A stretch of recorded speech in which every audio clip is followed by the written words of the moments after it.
assunto muito moderno, muito atual, é a pena de morte.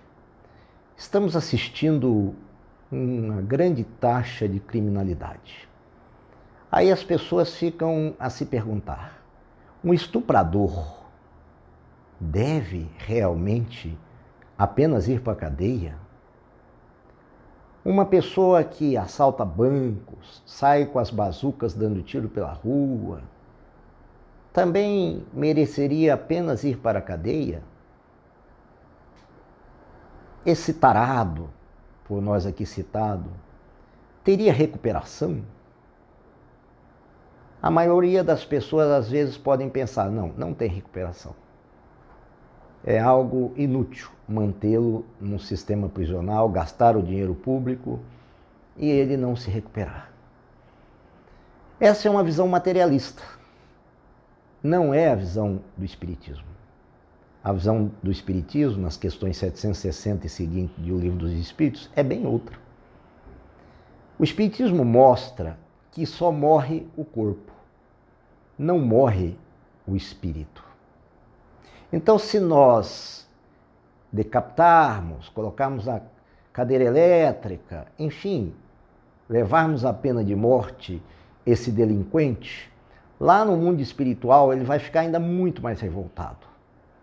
Vai ser pior, porque será um bandido invisível para os olhos humanos. Vai arregimentar tantos outros e vai fazer hordas de ataques muito piores, usando-os encarnados, usando-os a nós humanos aqui na Terra enquanto vivos.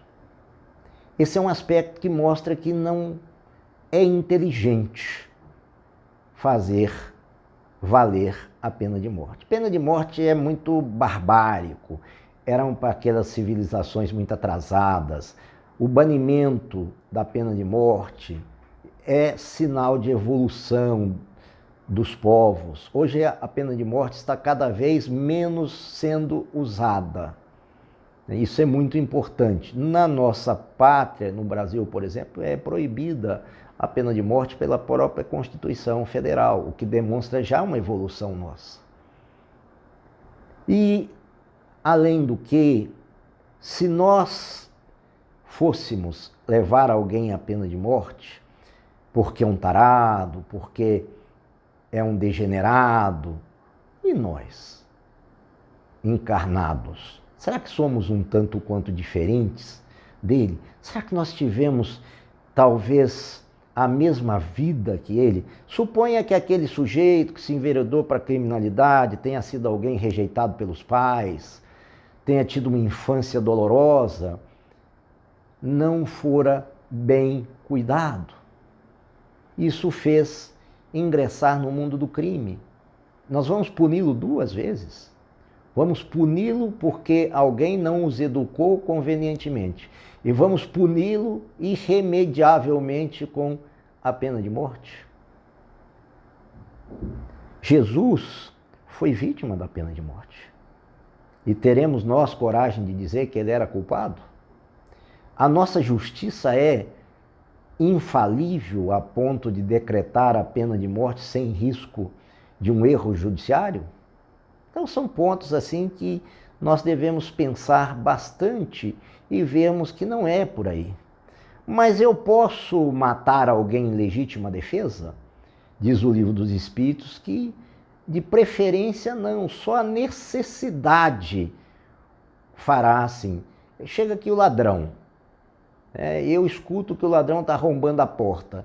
Se der tempo de eu sair por uma porta lateral, se der tempo de eu chamar a polícia, alguma coisa que vá fazer com que minha vida não corra risco, eu posso evitar o assassínio.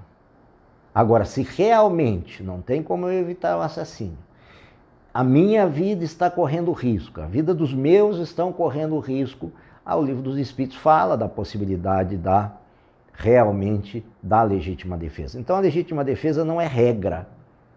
A legítima defesa é exceção. É só quando for necessária. Por quê? Legítima defesa não deixa de ser uma pena de morte. Eu vou estar matando alguém. E o homicídio não é bem visto pelas leis divinas, porque somente Deus deu e pode retirar a vida. Então, qualquer coisa que infringe essa lei de Deus, que vá contra a lei de Deus, a lei da vida que Deus criou, é algo que nos causa excepcionalmente muita culpa. É bom que nós pensemos profundamente sobre esse assunto e fica aí para que todos nós reflitamos. Obrigado. Referência do estudo: livro Cartas e Crônicas, lição 21, acerca da pena de morte.